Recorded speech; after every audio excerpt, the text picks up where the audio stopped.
Welcome to the Voice of Leadership and also to Dr. Karen Speaks Leadership. And today's show, we're going to be talking about what it's like to really be fire forged as a leader and as an executive.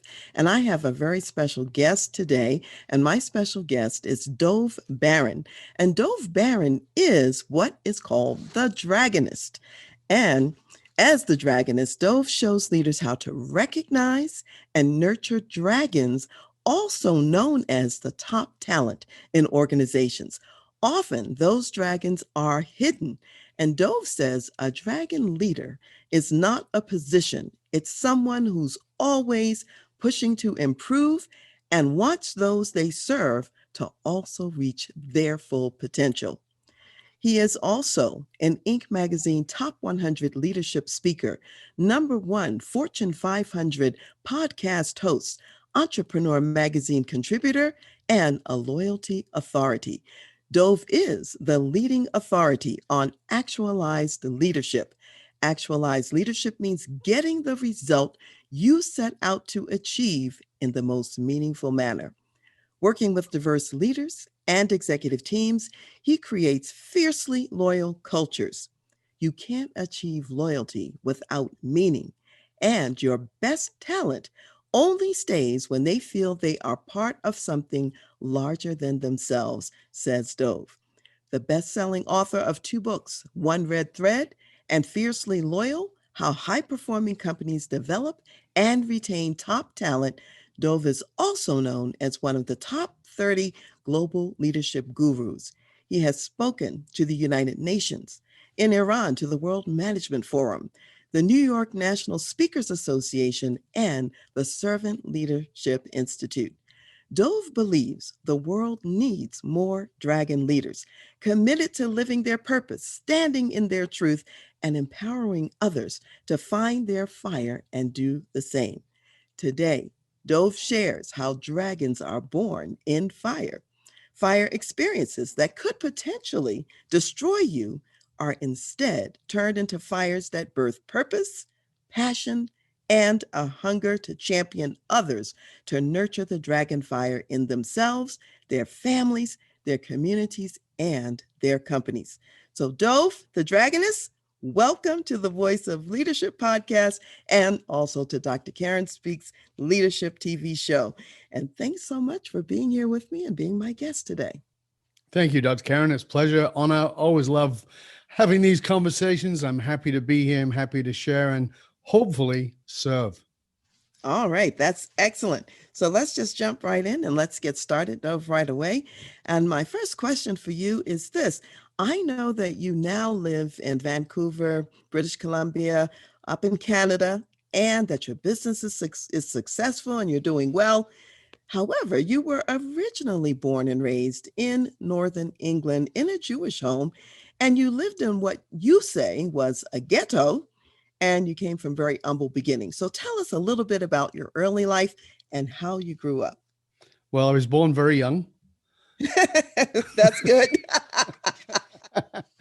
So, yeah, I was born in Northern England in a what would be considered a ghetto. It was abject poverty. There was a lot of violence and crime and addiction that surrounded us all the time. And, everybody, it's a weird thing about living in that kind of environment, because when you live in those environments, everybody's very friendly in the daytime. Your doors are all open and you can take your kids and drop them off at the neighbor's house because you got to run off to the hospital with one of your other kids. But at night, the bolts go on, the doors are locked because it's not safe.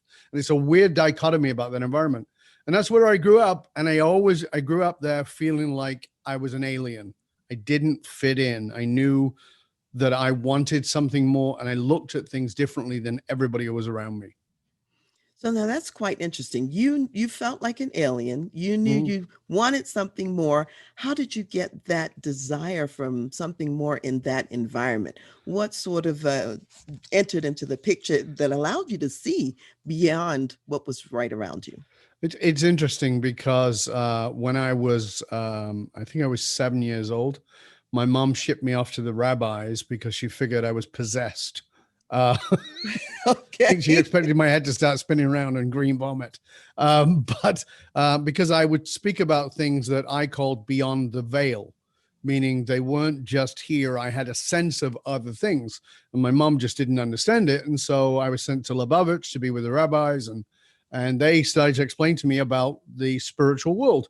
And that was kind of my opening to that. By the time I was 11, I taught myself prana yoga. My stepfather had given me a book, and I just had this hunger, this deep hunger of curiosity to understand the world, understand what drove human beings, and understand this sense of, was there more? And I wanted more, but not in a, certainly in a material way, but that wasn't the driver. It was in a bigger way. Like, what is this about was my driving question. That's fascinating. So you actually came into the world with almost this hunger, if you will, for the spiritual side or the deeper side of life. And you went on a discovery to sort of like figure out what that was going to be about. Mm-hmm. Starting with the rabbis, that was a forced discovery, but nevertheless, sometimes our opportunities, our learning opportunities are just that. So, Dove, what are you taking away from this early childhood? Something that you've learned and you still carry with you that, maybe it's survival tips or whatever it may be. What are you bringing from the past? Oh, there's a whole bunch. So first of all, you said it in the beginning. I believe that leaders are forged in fire, and what it means is that, to put that into the simplest possible terms, the crappy things that have happened in your life, the things that you would normally think of as terrible that would burn you up, are actually the opportunity for what is known in metaphysical or mythological terms as a baptism of fire. They give you the opportunity to burn away the false. So I'm always looking to step into that fire. I'm always looking to say, okay, what is it that I believe is true that might not be true? So for me, a deep sense of curiosity comes from that place.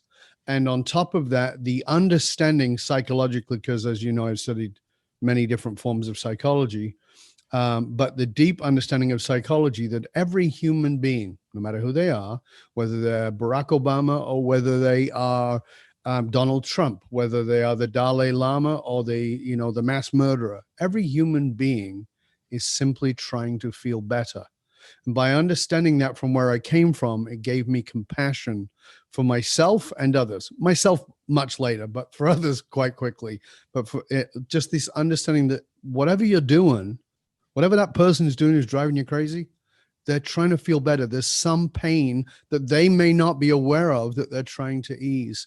And coming at that, you start to understand, okay, well, how can I serve in the world to look at how can I ease the pain of a specific group of individuals, whether those are leaders, whether those are the people I lead, whether those are my team, whether those are my customers, or whether my family or my community. That's really a very other centered approach because so often we'll look at things around us and see what people do and become very personal about it. And we'll say, oh, they're doing this to me. And really, most of the time, it's not about us at all. It's really about something going on with them, like you said, whether they're trying to deal with pain or whatever. And so the fact that you develop this deep empathy is really a gift that you're able to bring forward into today's world. So that's really phenomenal. I think it came from the fact that, many years ago I was out on tour in Saskatchewan and I was interviewed by the CBC and they said, you've traveled the world, you've studied with all these different spiritual teachers. Who was your greatest spiritual teacher? And I said, oh, I've had many, but I'll tell you who it was. And they said, who? And I said, it'll surprise you. It was my father.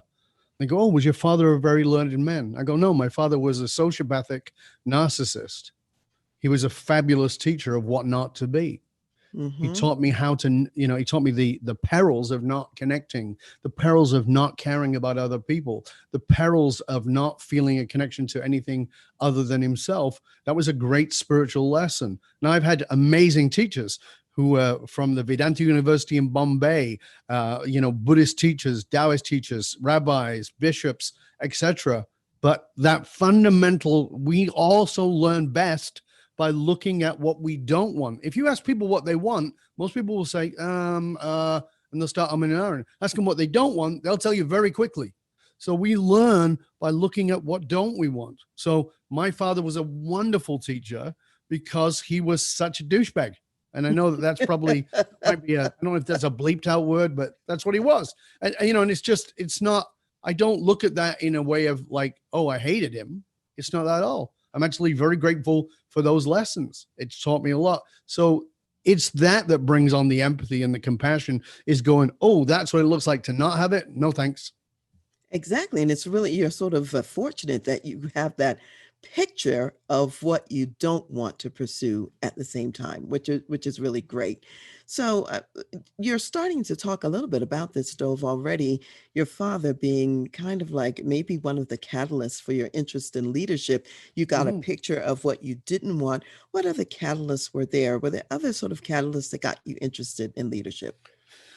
Well, it's a bit of a long journey, but the shortest possible version of it is, as you know from what I just said, I started out more in the spiritual, metaphysical understanding, and not as in a woo-woo sense. I just wanted to understand it.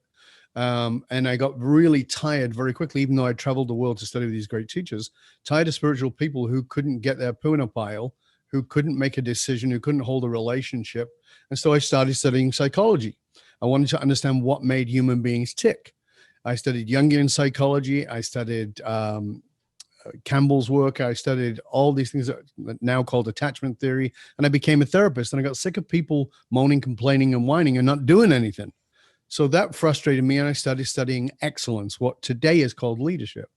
And I wanted to know about people who were making it. What were they doing? What was their mindset? And I began very quickly to understand that there were a lot of those people who were phenomenally successful, but oftentimes somewhat sort of spiritually void, kind of soulless, which led me into in 1984, stumbling into quantum physics and neurosciences. And then I started to understand that all these things were tied together. I just needed to bring them together. And that then I could make the impact of leadership was understanding that people who are excellent, we in our society look up at them. Therefore, they have influence. And I will say leadership is very simply, it's impact and influence. Is it good impact and influence? Well, I don't know. That's up to you. So if you take the metaphysical, if you take the psychological, you take the quantum and the neuroscience, and you apply that to the impact and the influence, you can make a significant difference. So that was the pull, is that this is about how can I impact the people who can have the greatest amount of impact. That's phenomenal. And it really shows how that in your learning journey, not only are you looking at what not to do, you have the pictures of the excellence and what to sort of strive for as well. And even recognizing there that that wasn't always perfect because sometimes the spiritual part was missing. So you also saw where you could add value in that sense. So, Joe, let me ask this question because since you are into the Fireforged experiences and you talk about that, and this is how dragons are born and how they are developed, so to speak. So, in your own life, Yes. you also have a sort of a Fireforged experience, and probably more than one, but I'm thinking about one from June of 1990. And Yep. so, since you do practice what you preach, so to speak, tell us about what happened to you in your Fireforged experience there and what you got out of it. Well, in June 1990, I was about as successful as I'd ever been. I was traveling. It was big lineups for me to speak, and it was pretty cool. I was a legend in my own underpants. At least I thought I was anyway. And so in June 1990, I was an adrenaline junkie. So I was not only very successful, I was an adrenaline junkie. And I went free climbing in British Columbia, Canada, by Whistler, which is where the 2010 Olympics were. But this was in 1990. And we were at a place called Brandywine Falls, which is this beautiful, majestic falls where the water falls off the glacier and then comes down about 200 feet at high speed and then plunges off the edge. And we were standing on the top looking over this. And I said to my friend, let's see if we can hike down, which we did. When we got to the bottom, I said, why don't we see if we can get behind the waterfall? And he's like, oh, that sounds a bit crazy. Yep, that sounds a good idea. Okay, we'll do it. So we did it. And when we came out on the other side, I felt like Superman. I felt like I had a big S tattooed on my chest and I could do anything. I was full of positive energy. I just felt like I could conquer the world. And I said, let's not hike up. Let's free climb. And now, if you don't know what that is, Mountain climbing, you might look at if you've never done it and think it's kind of crazy. It's not. There's safety lines. There's all kinds of things that keep you safe. Free climbing, on the other hand, is a little crazier because you've only got chalk and the right clothing on. Free climbing while soaking wet without chalk or the right clothing on, that is for the insane, and that's what we began to do. It was beyond moderately. It was completely insane. It was beyond abyssal. It was definitely magnificently mashuggy. It was crazy. So that's what we did. And at about 120 feet, I reached for a rock that dislodged a bigger rock that hit me in the face and sent me hurtling down at maximum velocity onto the boulders below. Not grass, not gravel, but boulders. I was smashed to pieces, and I can tell you the gory details. They don't matter. But 11 reconstructive surgeries later, I died 5 times during that process. So that was the moment of the crash. And as I always like to say, I fell 120 feet from a self-imposed pedestal and landed on my ego. So I got smashed open. And people think that that's the moment where you change. It's not. That's not where the fire is. The fire doesn't come until later. If you ask somebody, well, you had a heart attack, did that change your life? People will usually say yes, but it doesn't. You were diagnosed with this. Did it change your life? Yes. No, it doesn't. It doesn't come till later. It's the moment when everything can go back to normal and you choose something else. That's when you've really been forged by the fire, because the fire is there to burn away what was. It's not to recreate it. And so when I fell and people would ask me, how you doing? I'd say, I'm great. I'm coming back. That was a lie, because there is no back. That's not how evolution works in anything. So there's always forward. And I was trying to come back, and that was devastating. And it put me into a very, very, very dark depression for about 9 months. So, you're really talking about the learning journey, because you really don't have the change until you learn something different and do something different. And as you're saying, if you're just coming back to the status quo of what was before this significant impact, then where was the learning? What's new and what's different? And you described your before life maybe as being maybe in need of a dose of humility, perhaps. So tell us a little bit about what you personally learned and what was different for you on the back end of this experience. Thank you for asking. So, in that time, that 9 months that followed, where I was in a deep, dark depression, like I said, I was put the bravado on. People say, how you doing? I'm great, because I was a ghetto kid. I'd been a boxer. I'd been a martial artist. I'd been a leader in different companies and in different countries. I'd done all kinds of cool things. So I wasn't going to let anybody see that I was feeling defeated. So that was, I was in full denial. And I would go out with my mates occasionally on weekends, and I'd notice that I didn't laugh. And, I like a good laugh. And I thought, oh my God, I'm never going to come back. I've lost my sense of humor. But on one particular Saturday night, I was out with the boys and I had a good time and I laughed and I thought, okay, I am coming back. And I came home pretty much filled with joy, opened the back door. And as I opened the back door, the light cast light across the floor, and across the floor was festooned garbage everywhere.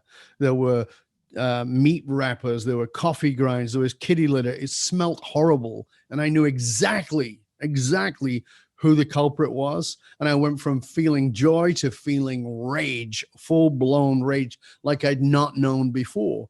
And I went looking for the culprit, and I wanted to, and I'm not editing this, I wanted to kill the culprit. I was enraged. All the rage that I'd repressed in myself since being in this place was suddenly unmanageable. It bubbled to the surface. And I got into the living room, and there, curled up on the couch, completely comfortable, was the culprit. I lifted my hand to strike, and about halfway down, stopped myself, because that's not who I am, and picked up my cat in my arms and pulled my cat to my chest. And my cat was cold, and he was dead. And I fell to my knees, and I began to weep. I wasn't there very long before I realized I'm not crying for this cat. Mm-hmm. I'm crying for the life that is dead, that is gone, was mine. And I just laid on the floor and I wept and I wept and I wept. And I realized it's over. I have 3 choices, which is, the first one is to keep trying to go back, which clearly wasn't working, to stay where I was, which was incredibly seductive. The idea that I could be a victim of these circumstances, that it wasn't my fault. I tried really hard. I worked hard. I had success, and then fate had stolen it away from me. What a fabulous victim story, and nobody could blame me for quitting. That was very seductive. But the third option was, why am I here? Not just in this situation, in this circumstance, but why am I here on the planet? Now, if you'd have asked me a minute before I fell, do I have a purpose? My answer would have been yes. But I'd never dug into the shadow self. I'd never gone into the darkest parts of myself and said, what am I here to heal in the world? What is it that I need to make a difference in the world about? Not other people say, oh, my purpose is to make a difference. No, not in a vague sense, in a very specific sense. And I began to look at that and dive deep into that. That was the moment. Remember, as I'd come home from the night out, I was feeling like things could go back to normal. Now I was confronted with the choice: normal, which is not doing anything. There's no real learning. There's some good story to tell, but there's no real learning. Or the choice to move into something else, which means to step into the fire and let everything you've believed burn away and be willing to question everything. I began to question my faith. I began to question God. I began to question my psychology. I began to question my beliefs. I began to question why I was on the planet. What was money about? What was the purpose of my living? All those things. And that was not a pleasant journey. So don't think it was. It wasn't. But it was transformational, because out of that fire, the dragon came forward. And dragons are a beautiful metaphor, because dragons breathe fire, but the front scale on their chest is completely translucent. You can see their heart. And that is the paradox of dragons, is that they breathe fire and they lead with their heart. Their most vulnerable piece is on display, and their fire. And they protect, in all mythology, dragons protect what is valuable. That's why it's dragon leadership. Oh, I love that description, because it's a much deeper than what you normally might think about. I mean, leading with the vulnerable heart that often is hidden in most people. And you're also saying that, yeah, there's the fire, and the fire has a purpose, and it burns, but it's a fire that has a heart to it as well. So it's not just burning for destruction's sake. We're talking about burning so that a person becomes refined. They become their better selves, if you will. So I want to go back for a second to the cat, because the cat, to me, it was such a metaphor of this cat. He engaged in all of this, I'll say, destruction. Sure. And that destruction was the prelude to this death, if you will. Absolutely. And when things are dying, there's that destructive part that happens, but it's also part of the transformation. It's part of the metamorphosis. It's part of the change. And if you only look at the destruction, then you miss the doorway that's been opened up to the new, so to speak. Absolutely. So I just think that is so powerful, that if you had struck the cat, didn't know the cat was even dead already, you might not have really seen the full story. You know what I'm saying? Yeah, and that's what I'm saying. It's a baptism of fire.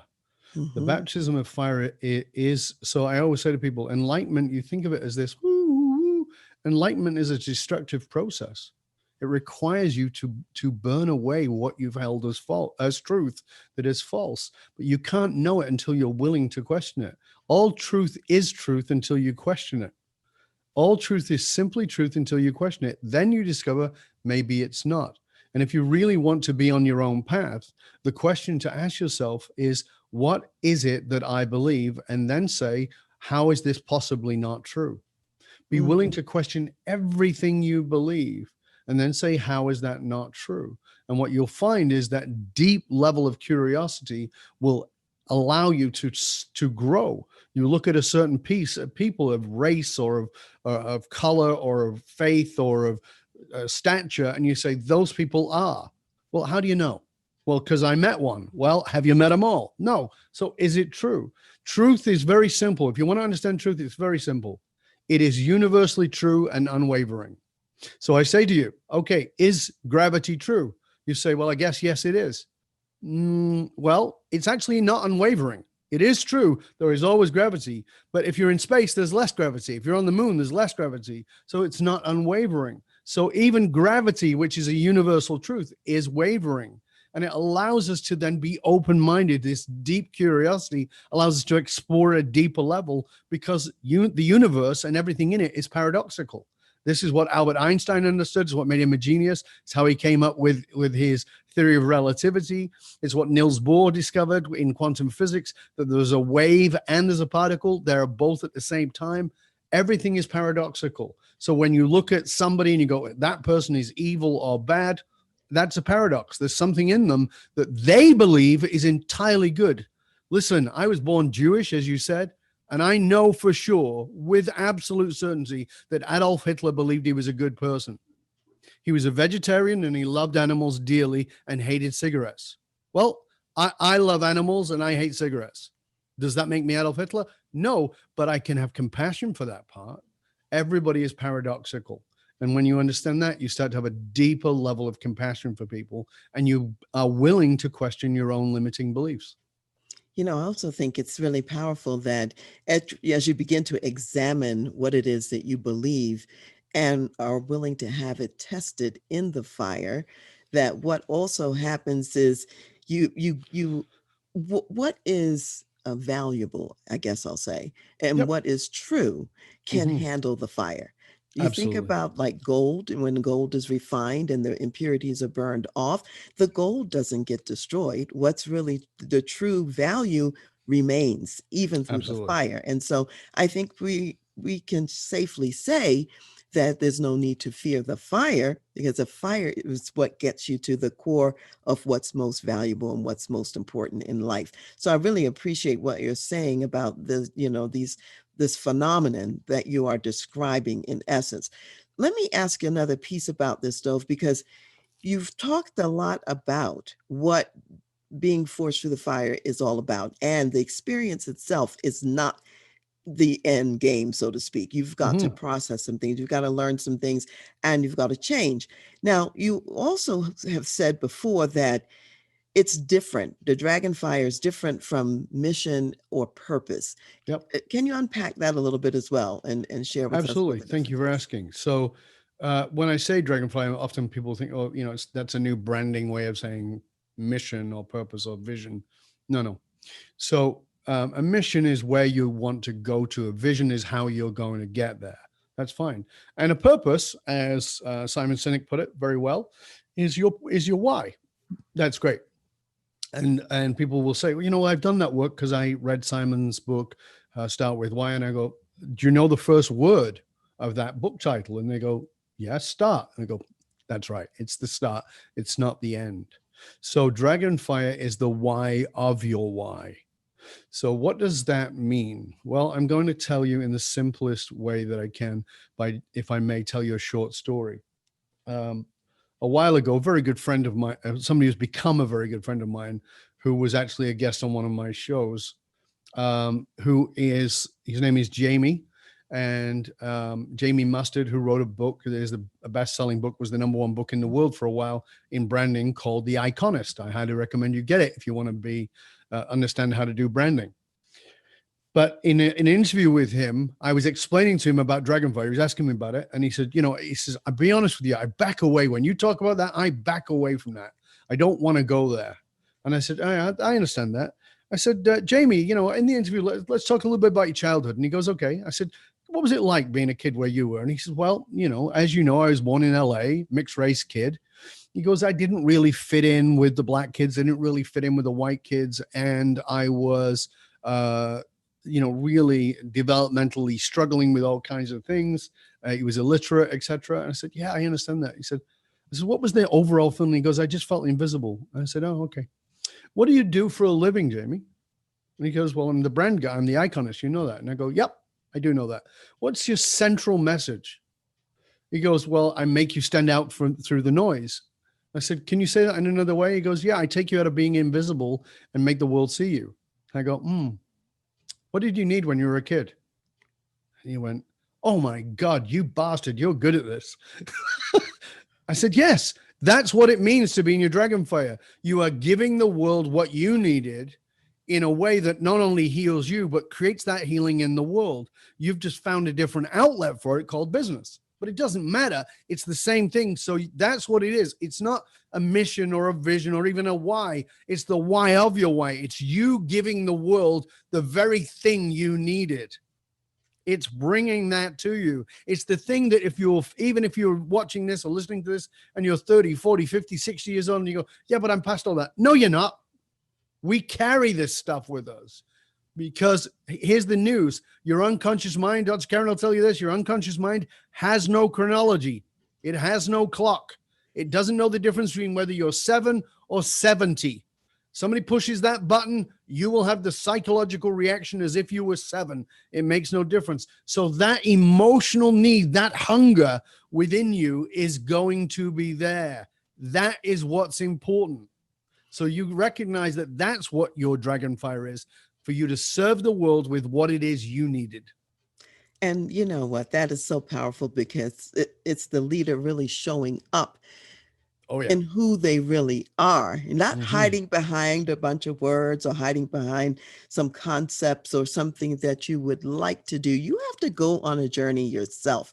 It's And that deep so, vulnerability of the heart yes, first. exactly, exactly. And that's what attracts those who also need whatever you needed to you Of course. for the work and the transformation. So it's quite powerful because we're walking in our most powerful ways and our most powerful selves when we're willing to get in touch with that and we're willing to engage it as you've been bringing out. So yeah, there's so many ways and different directions we could go in. Let me ask you this though, Dov. Right now, Dov, we are in a situation where agility is even more important than it's ever been Mm-hmm. before. Businesses really do need to think about how to operate in new ways, which might also mean being in new ways, so to speak, Mm-hmm. who they really are. So when you think about this place we're in the world right now, what's your best advice and counsel for what businesses can do to be more innovative? And I think it may be hitting a little bit in what you've been talking about. Well, as you know, I work with high-level leaders in organizations and with their companies in helping them build culture around their dragon fire. And one of the things that for instance, when the pandemic hit, I contacted all the leaders that I was working with and said, I know you might be thinking about cutting me back, and I'm not interested in trying to keep you on. I just want you to know you need me now more than ever. And they're like, well, why do you say that? And I said, because you need to be a leader now more than ever of people. And what does that mean? And so I wrote a piece that you can find on the internet, and it's called Agility is the New Certainty. And so you have to be agile. But what does agility mean? It's like innovation. People throw these words around. They don't really know what they mean. And what it really means is agility is actually the first piece around agility is listening and paying attention. If you're not listening and paying attention, you're doing what I was doing the moment I came home to the kitchen. I can get back to normal. People are talking about, when everything gets back to normal, it ain't going back to normal. Normal is over. Forget about it. It's done.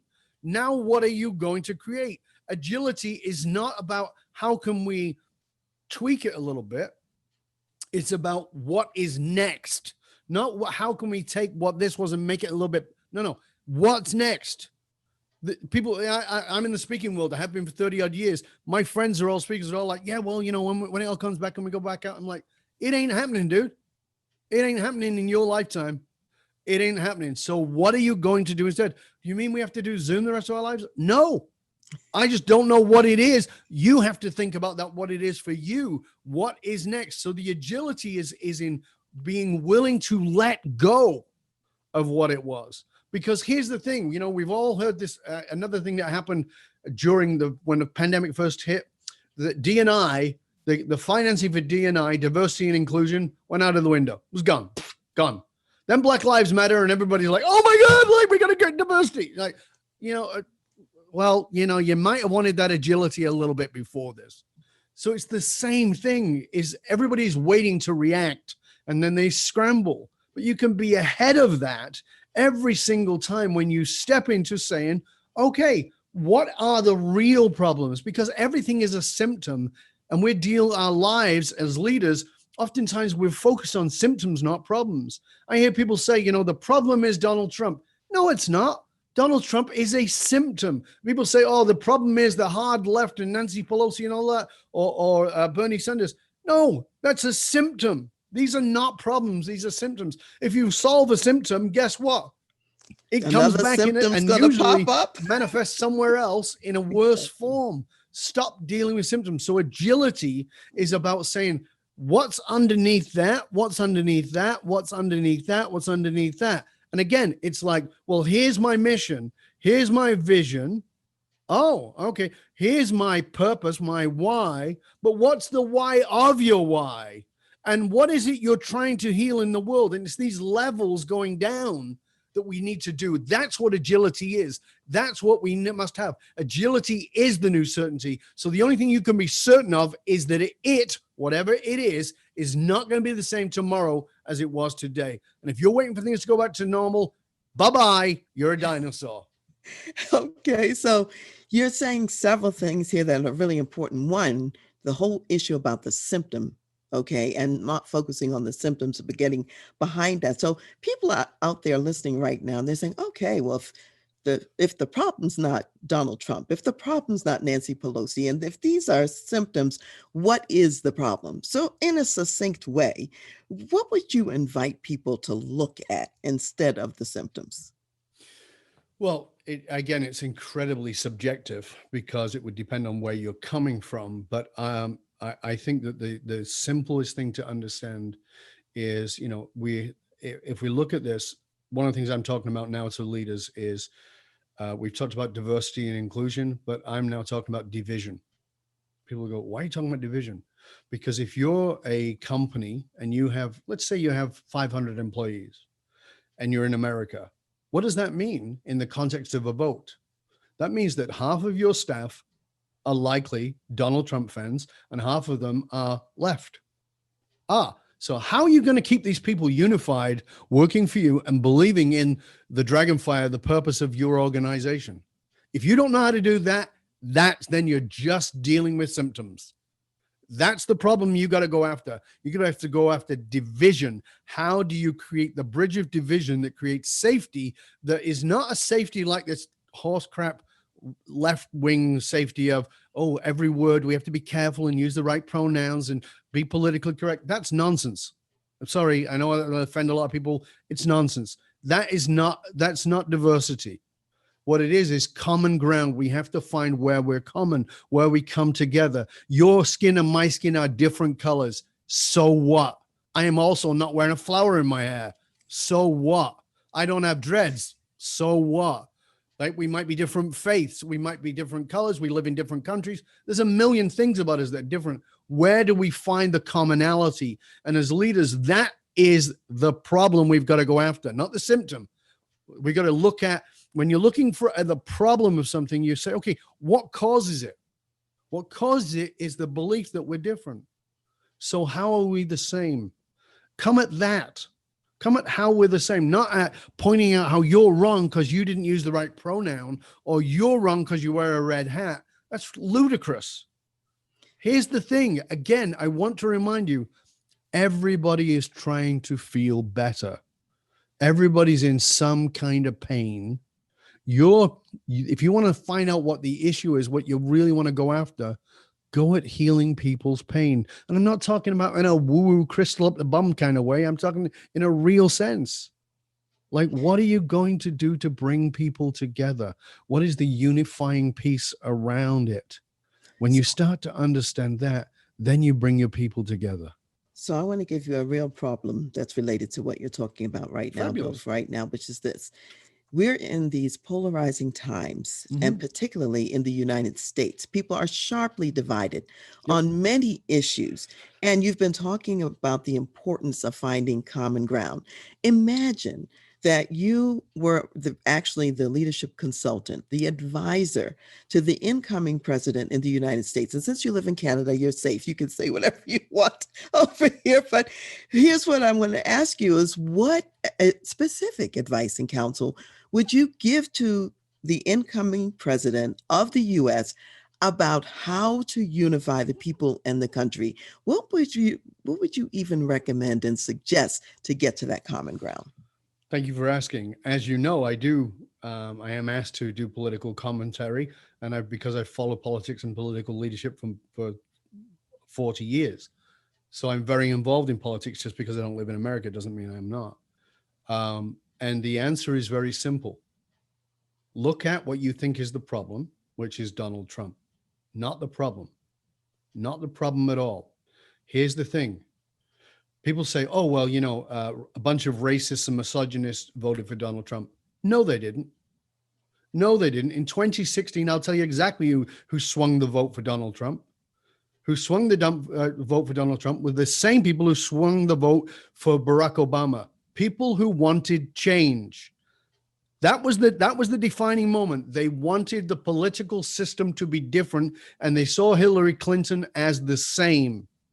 And here's the problem with Joe Biden is he is likely to create a lot of the same, which will feel like a respite from all the crazy that's gone on in the last few years, all the drama all the time.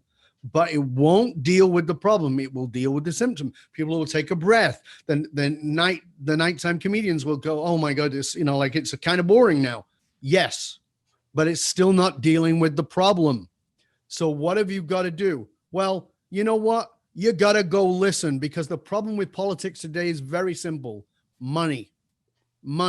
Citizens United has made it a mess, and it was a mess before that. So we have got to go to the Appalachians, and we've got to talk to them. The Green New Deal is terrible for people who live in the Appalachians. It's wonderful for people who live in California. So you got to listen to Californians. You got to listen to people in the Appalachians. You got to listen to the hard right. You got to listen to the hard left. You got to listen to all these people, and you got to find a unifying piece of what this people need.